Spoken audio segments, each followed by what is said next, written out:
Hello and welcome back to Medical Today with me, Gerard Ratnam. As always, if you're looking for information with regards to eye health and eye care, go down to www.hoya.com.my. From there, we take a look at a scope, or it's better known as endoscopy.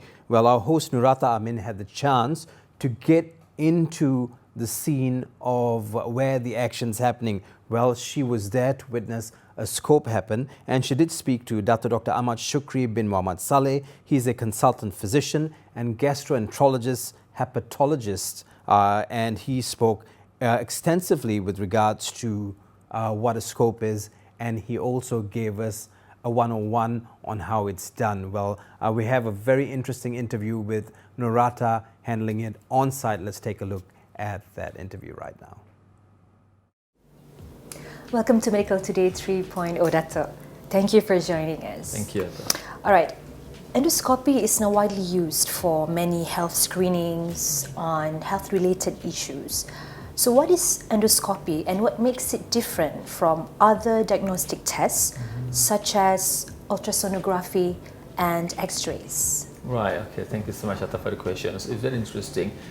Endoscopy is the equipment that we use. Endoscopy is a procedure that we use the scope or endoscope to examine the internal organ. This whole organ, like esophagus, stomach, they are filled by gas. And ultrasonography cannot see much inside the organ, but it's good for solid organ. And the X-ray, we see for example, the chest, the lungs, but not good for the stomach or the intestinal. Right. And endoscopy, the procedure where we use the scope with the camera at the tip of it. So we insert through the whole organ and we see directly inside the organ. For example, upper GI endoscopy, we look inside the esophagus, the stomach, and the first two parts of the duodenum. Colonoscopy, we examine the colon. So the visualization of the inner organ very, very accurate and well seen by endoscopy procedures. Right. Now let's move on to heartburn and reflux. Yes. So as we know, heartburn and reflux are so rampant among Malaysians nowadays. Yes. So what are the causes? Right, it's very interesting. If you noted that Malaysia is the highest rate of obesity. So obesity, overweight, is one of the cause of reflux.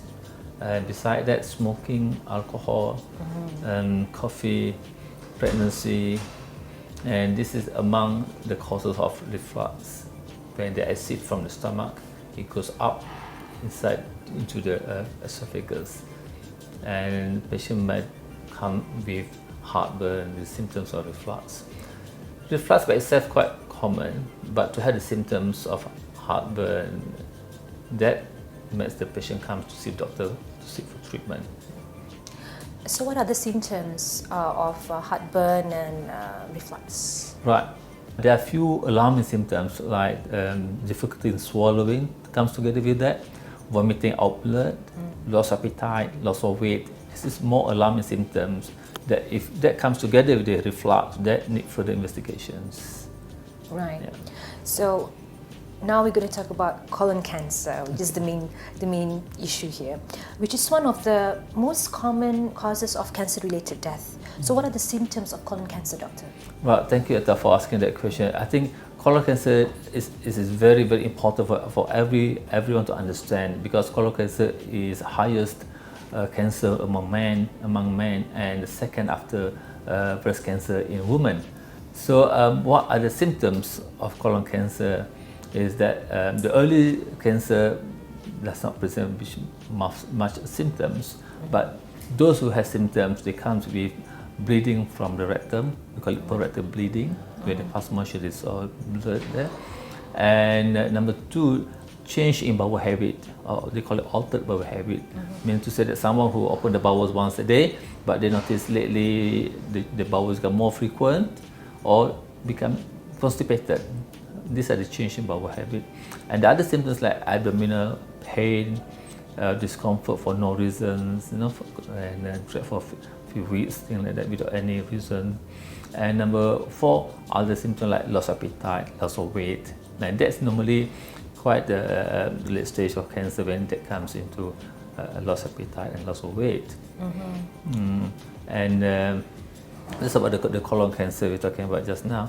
But the most important is that how are we going to prevent the cancer of colon cancer? Because there are many cancers, but not many cancers that can be prevented, can be treated, can be cured. Yeah, colon cancer is a cancer that we can prevent it to happen, and we can treat, we can cure, providing we follow a few guidelines. Yeah, number 1, we have the screening of colon cancer by doing few methods that will help to pick up early polyps, which can turn into cancer. So by detecting the early polyps, we can remove the polyps and that prevent from cancer. And number 2, if someone have cancer and that can be investigated and treated by endoscopically or surgery, that also can cure the cancer. So colon cancer is one of the cancer that we have something to offer in terms of detecting the early changes or polyps. All right. Following to that, doctor, is it true feces with its colors and shapes could determine that you had cancer? Right, that's good questions. There are a few signs from the feces. Number 1 is that the color, if the feces comes with the blood, obviously is abnormal. Sometimes you don't see that fresh red blood, but rather blackish stool. Means the blood has mixed with the stool and came out as, we call it melena. That's indicate bleeding high up, maybe the first part of the colon or in the stomach. Yeah, and number 3 is that some of the bleeding you don't see on naked eye, but you need to send to the lab to analyze the stool. They call it fecal occult blood test. Okay, and as you mentioned about the shape, there's about 7 types of shapes, stool shapes by Bristol Glasgow criteria. You can have sometimes the palette-like stool or the hard small stool, and toothpaste and mushroom-like, watery. So these are the type of stool that indicating there's some problem in the colon. Okay, especially if this happened in recent without reason for that. Okay, compared to someone who used to have the same shape, that's not so bad. But suddenly the shape of the stool changed from hard now become loose, watery. Then it's something that you have to find out why.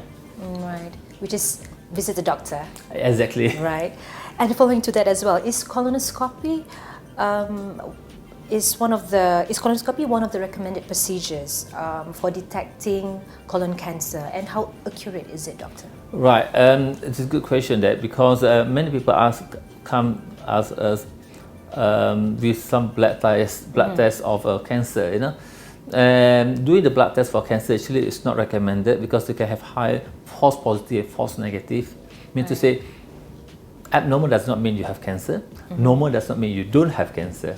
So it's not a good test for cancer.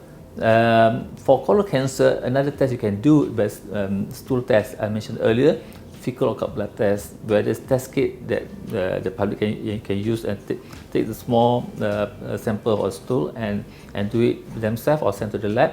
They can analyze any blood in the stool. If there's any blood in the stool indicating there's some bleeding somewhere in the colon, that need to see doctor for endoscopy, colonoscopy I mean. Yeah. And another test is CT scan. We call it CT colonography. Instead of CT scan looking for the organ, but this CT scan looking in the colon. Yeah. That also could be done, but that involves radiations. Okay. And if you see something abnormal, you can't do anything because you can't take biopsy, thing like that. You cannot sample. But that's why colonoscopy is more preferable because it's more accurate. You can visualize the colon. Any abnormality, you can take biopsy. Any polyp, you can remove straight away. Yeah, and it's more accurate. But of course, there is some risk of doing colonoscopy compared to other procedures, but the risk is minimal and small. But again, doing colonoscopy is not the answer for all, because sometimes colonoscopy can turn out to be normal, but patient found to have cancer over 1 or 2 years. The reason for this, one or few reasons. Number one, the procedure was not done complete because of some reason or another. For example, the bowel preparation on the right side was not clean, so visualization of the right colon was not well seen, so polyp can just miss underneath the fecal material. Number two, the visualization of the colon itself. Most of the scope, they have the view for 170 degree, where they can see the colon at 170 degree. So there's limitation on that, because the rate of missing polyp behind the fold quite high, talking about 20-30% of missing polyp. And that's why the system that we use here is a full spectrum endoscopy, where our system using the scope with 330 degree coverage views. So we have 3 cameras to look right and left, and at the center, like you're driving, you have blind spot. So by having the right and left mirror, that to avoid the blind spot, isn't it? So by having the 3 camera, the view can cover the polyps behind the fold very well. So that reduced the missing polyp by about 7%. So colonoscopy is very good procedures for detection, but providing we cover all this area mentioned earlier. All right. So this is what you have in KPJ. Yes. Specialist Hospital. Yes. All right. I'm interested in knowing also about what would you recommend in terms of the next follow-up for the patients after going through colonoscopy. Right. Depending on the findings of colonoscopy, if the finding was normal, that's all right. Just follow up the assurance and treat the symptoms. But if histology turned out to be adenomatous polyps, and there's a few types or grading of adenomatous polyp, then depending on what kind of adenomatous polyp we're dealing with, then we advise patient accordingly. And we advise patient to come back at least another year to do the full colonoscopy after the first one, if the polyps turned out to be adenomatous polyp, because the adenomatous polyp can turn into cancer. But majority of the polyp is not adenomatous polyp, it's rather hyperplastic. That's okay. So in general, those patients after the colonoscopy, they need to come back to the doctor maybe a week or 2 weeks time to revise together with the patient about the symptoms, about the findings, and take it from there.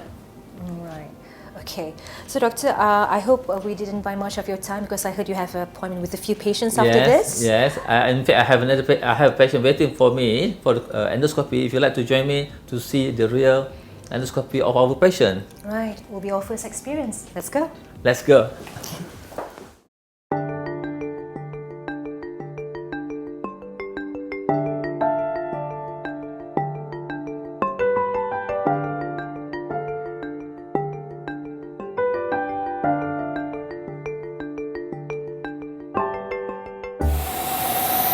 All right. Currently, we are in scope room 1, and I'm with Dr. Ahmad Shukri, performing an endoscopy on his patients. So, doctor, when and why did you decide this gentleman needs upper GI endoscopy or colonoscopy? Right. This gentleman came to visit me last week. He complained of discomfort in the upper abdomen, and this has been going on for quite a while, which is not responding with normal medications. So we want to assess whether this patient having ulcer in the stomach or having infection called Helicobacter pylori. So this procedure, we call it OGDS, esophageal gastroendoscopy, or they call it upper GI endoscopy. So here, shall I explain to you a bit about this procedure? Yeah. So at the moment we are in the stomach. I try to clear some of the secretions so that we have better views. And this is the pylorus. Behind this pylorus is duodenum, the small bowel, part of small bowel, and we are in the stomach now. So I try to get a better view and clear all the secretion first before we go further. Okay. It is still upper GI. We have passed through the esophagus. Now we are in the stomach, and go through the pylorus and getting into the duodenum. This is the first part of duodenum or small bowel. Okay, you can see on the left side there's some erosions. You can see there's some inflammation, reddening of the mucosa. Okay, this is the wall of the small bowel, and we go deeper to the second part of the duodenum. Okay, the beauty of this scope, we call it full spectrum endoscopy. They have two cameras for upper GI, so you can see the middle, the lumen of the duodenum, and you can see the side of the duodenum, especially we're talking about ampulla, where the pancreas juice came from. Up to now, everything looks okay.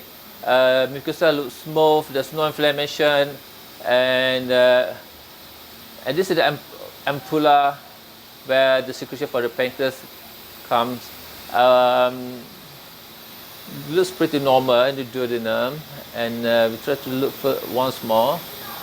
Okay, this is also some abnormal here, where the tissue looks a bit swollen compared to the rest of the duodenum. So we can take some sample biopsy from here to send to the lab to find out why this tissue is a bit abnormal. So biopsy, please.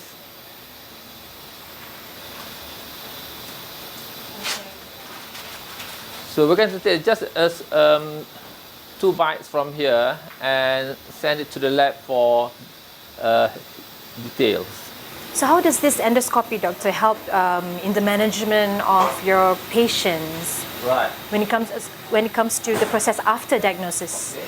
So by doing the endoscopy examination, we can see directly in the stomach mucosa any ulcer, or any growth, or any cancer, and we can test for the evidence of any infections.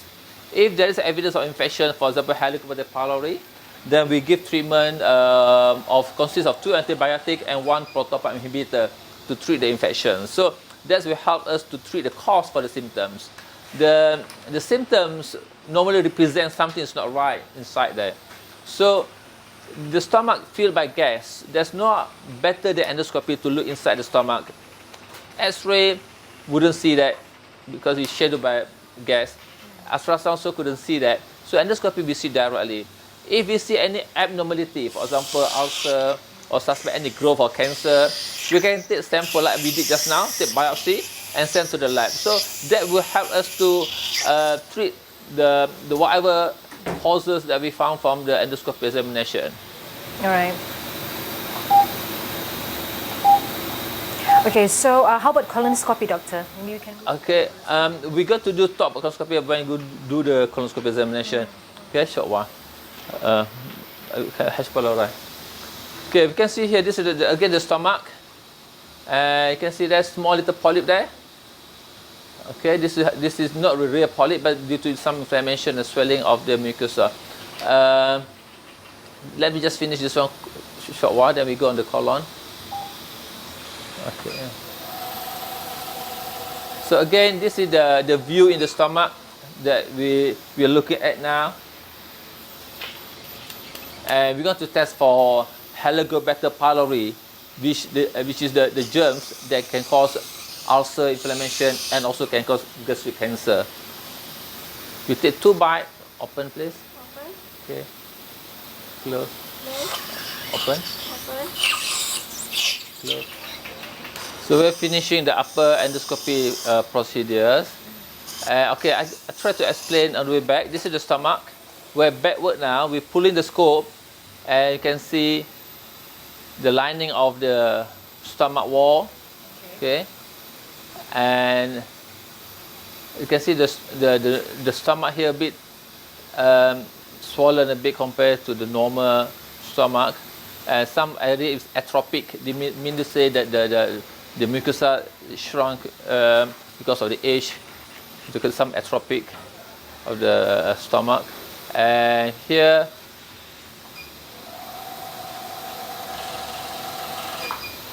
This patient also have other condition called hiatus hernia. I'm going to talk about it later. And this is the esophagus. Okay, if you can see here, if you can appreciate the difference, you see, I try to highlight with some better resolution, and you can see here the difference. The stomach red in color, and esophagus white in color. The lining of the mucosa. Okay. This is the esophagus, the white color, and the stomach is red in color. Okay, so in between stomach and esophagus, you can see there's a reddish appearance, called erosions. That means this patient having reflux esophagitis, inflammation of the esophagus due to reflux of acid. Right. Okay, this area of erosions just above the junction between esophagus and the stomach. The esophagus is supposed to be white in color, but you can see the linear erosion make it reddish. That due to the acid reflux, which causing inflammation of the lower part of esophagus. We call it reflux esophagitis. Yeah. So it's the following that we discussed just now. Right? Yes, exactly. You can see one there, the other one there. You know. So this is very significant, and that also can cause symptoms to the patient of reflux symptoms. Okay. There's no evidence of cancer for this patient. Okay, everything looks otherwise okay. So this is nowhere near to any alarming stage or signs? No, there's no. At this age, of course, we always look for any cancer when someone's coming with new symptoms. But this test confirmed that this patient has no cancer involving the stomach esophagus. Okay, just reflux esophagitis. And we put it in the test kit to test for the presence of Helicobacter pylori.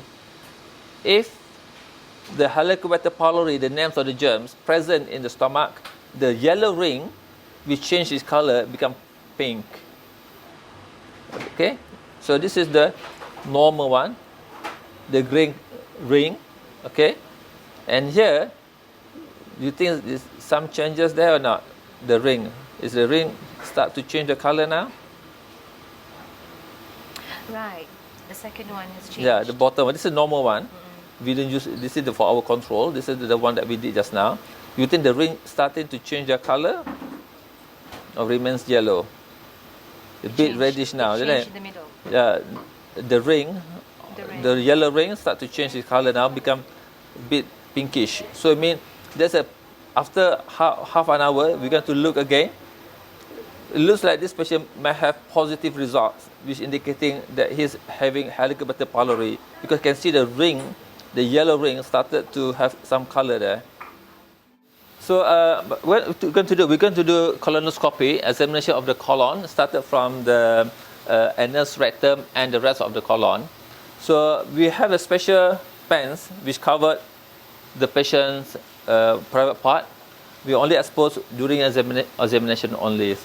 So this is very important for us talking about with some privacy to the patient. Okay. Why are we doing a colonoscopy for this patient currently? Right. Okay. This patient, we do colonoscopy because this patient has symptoms of altered bowel habit. Mean the bowel habit change from normal becomes loose. Normally he open bowel once a day. But last few weeks, he noticed that he start to open more often, loose stool. That call it altered bowel habit. And number two, he's above 50, where the risk of cancer is higher for someone above 50. Number three, he did a test for cancer marker. It was a bit high. So all these factors make the examination colonoscopy is very, very important. Yeah. So this is the part of the colon. You can see the bowel.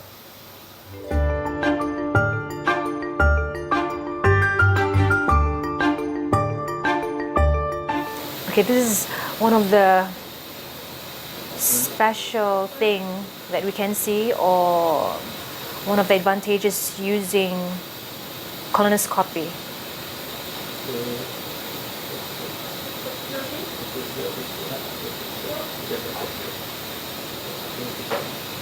And Dr. Ahmad Shukri is removing the polyps. So as mentioned, that these polyps could actually lead to cancer. It's done. And it's done.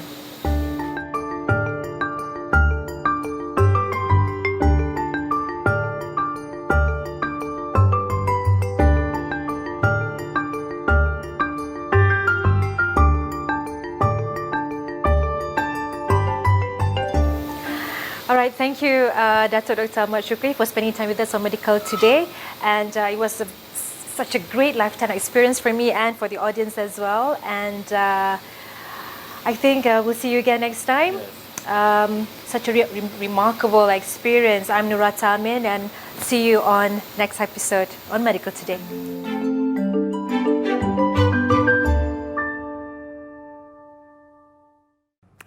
Thank you very much, Nurata. That was Nurata Amin for Medical Today, speaking to Dr. Ahmad Shukri, or Datuk Dr. Ahmad Shukri bin Muhammad Salleh, a consultant physician and a gastroenterologist, hepatologist. Of course, we did witness him working on a patient, and just after that surgery, I'll have you know that that patient walked out in just 2 hours of his surgery with Dr. Ahmad. Very interesting indeed. Thank you once again, Dr. Ahmad, and also Nurata, who conducted the interview. Stay with us right here on Medical Today. We'll be back with more.